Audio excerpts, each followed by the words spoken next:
नमस्कार मित्रांनो, मी आज आपल्यासमोर एक अशा व्यक्तीला घेऊन आलोय ज्यांनी 25व्या वर्षी नगरसेवक म्हणून लोकांचे मन जिंकली. तर आज आपण त्यांच्याशी संवाद करणार आहोत आणि त्यांचा अनुभव मतलब या नगरसेवक पदी जाण्यापूर्वी त्यांची कशी कहाणी होती आणि ते नगरसेवक झाल्यानंतर त्यांच्या भावना काय होत आहे, या साऱ्या गोष्टी आज मी त्यांना विचारणार आहे. तर ते त्यांचा अनुभव आज शेअर करतील. तर माझा पहिला प्रश्न तुमच्यासाठी असा आहे की तुम्ही 25व्या वर्षी निवडणूक लढवण्याचा निर्णय कसा घेतला?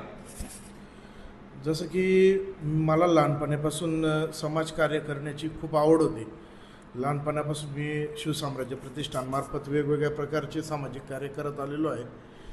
तेच करता करता माझ्या डोक्यात एक आलं की आपण एक पदावर असल्याशिवाय आपण कुठलीही गोष्ट करू शकत नाही. समाजासाठी आपण काहीतरी करायचं असेल तर आपण कुठल्या तरी पदावर गेलं पाहिजे. त्याकरता मी निवडणूक लढवण्याचा पहिला निर्णय घेतला. तर जेव्हा तुम्ही निवडणूक लढवली आणि ती जिंकला, तर पहिली भावना काय होती? म्हणजे तुम्हाला कळालं की तुम्ही विजयी झाला, तर त्यावेळेस तुमच्या मनाच्या भावना काय होत्या? माझ्या मनात खूप आनंद, इतका आनंद झाला होता की तेव्हा मला काहीच सुचत नव्हतं. एवढा आनंद मला झाला होता की मी सगळ्यात मोठं यश मी प्राप्त केलं असं मला वाटत होतं. आईवडिलांना पण फार आनंद झाला, मतदारसंघाला मित्रपरिवार पण खूप उत्साहात होता. त्यांचा सपोर्ट, त्यांचं प्रेम, नातेवाईकांचं प्रेम भरभरून मिळालं. खूप आनंदाचा क्षण होता तो माझ्यासाठी. आणि आतापर्यंत ती गोष्ट माझ्या स्मरणातून गेलेली नाही. तर आता पुढचा प्रश्न असा आहे की इतक्या कमी वयात राजकारणात येताना तुम्हाला कोणती मोठी आव्हाने वाटली आणि किंवा संघर्ष काय असतो या गोष्टीचा? संघर्ष तसा काही करायची गरज नाही पडली, कारण की जसं की आमचे नगराध्यक्ष कौतिक महाराज पगार यांच्या वेळोवेळी चांगले सल्ले, त्यांचं मार्गदर्शन प्रत्येक वेळी आम्हाला लाभत गेलं.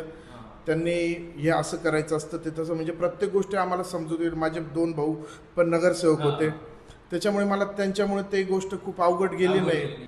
आता पुढील प्रश्न असा आहे माझा की जेव्हा तुम्ही नगरसेवक झालात, तर त्यावेळेस तुमच्या मनात अशा भावना असतील की आता लोकांच्या जबाबदाऱ्या, म्हणजे ही भावना केव्हा आली तुमच्या मनात की आता जबाबदारीचं काम आहे माझ्यावरती? जबाबदारीचं काम मला पहिल्या दिवशीपासूनच वाटलं की प्रभाग जेव्हापासून मी काम करायला सुरुवात केली, पहिल्या दिवसापासून पाणी असलं, रस्ता असला, गटार असली, या समस्या अगोदरपासूनच होत्या. मग मी पहिल्या दिवसापासून जसं काम करायला लागलो का हळूहळू एक एक गोष्ट मला शिकायला मिळाली.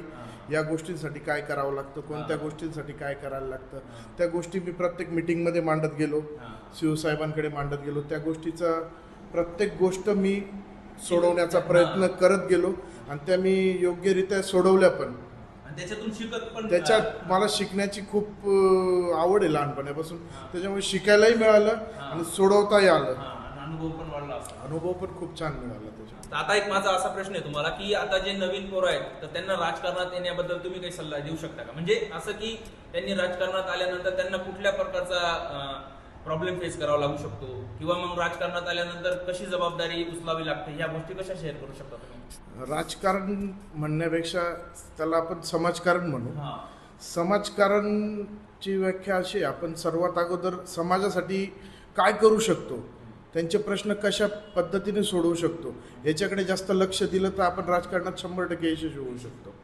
तर माझा लास्ट प्रश्न तुमच्यासाठी असा आहे, आज तुम्ही 29 वर्षाचे आहात, तर 25व्या वर्षी तुम्ही नगरसेवक झाला, तर त्या 25व्या वर्षीच्या तेजसला तुम्ही आज काय सल्ला द्याल? म्हणजे असा काय सल्ला द्याल की तो त्याच्यातील काहीतरी तो चुका करत असेल, त्यावेळेस काहीतरी त्याच्यात वेगळे प्रॉब्लेम असतील, तो ते सोडू शकतो, आजचा तेजस त्याला सल्ला द्यायचा आहे त्याला? मी सल्ला असा देईल की ऐकावे जनाचे आणि करावे मनाचे. निर्भीडपणे सगळ्या गोष्टींना सामोरं जाऊन इलेक्शनमध्ये उतरायला पाहिजे. आणि स्वतःवर विश्वास करणं, स्वतःवर विश्वास फार मोठी गोष्ट आहे, महत्वाची गोष्ट आहे ती. स्वतःवर विश्वास नसेल तर आपण काहीच नाही करू शकत. तीच फार महत्वाची गोष्ट आहे, तोच मोलाचा सल्ला राहील. आणि मला एक लास्ट आता विचारायचं आहे, माझ्या पेजबद्दल तुम्ही काय सांगाल आणि तुमच्या लोकांविषयी काही असं काही सांगायचं असेल तर तुम्ही मेसेज देऊ शकता तरुण पोरांसाठी खास. तरुण पिढीसाठी एकच सल्ला देईल की सर्वांनी सामाजिक कार्यात अग्रेसर राहिलं पाहिजे. सगळ्यात सामाजिक कार्य करत राहिलं पाहिजे. आपण समाजासाठी काहीतरी देणं लागतो, त्याकरता आपण समाजासाठी छोट्या मोठ्या गोष्टींपासून आपण सुरुवात केली तर फार मोठा बदल होऊ शकतो. त्याच्यामुळे आत्तापासून युवा पिढीने सामाजिक कार्यात सगळ्या गोष्टींमध्ये पुढे राहिलं पाहिजे, एवढंच मी सांगतो. आणि पेजबद्दल मी सांगू इच्छितो की फार छान एक्सपिरियन्स होता माझा, सुंदर एक्सपिरियन्स होता आणि छान वाटलं मला तुमच्याशी बोलून. थँक्यू. तर आपण हा तेजस दादांचा इंटरव्ह्यू बघितला आणि यांच्याकडनं खूप काही गोष्टी शिकण्यासारख्या आहेत आणि खास करून 25व्या वर्षी नगरसेवक बनण्यासाठी जी काही एबिलिटी लागते ती त्यांच्यात आहे असं जाणवतं, त्यांच्यात बोलण्यात जाणवतं, सगळ्या गोष्टींमध्ये.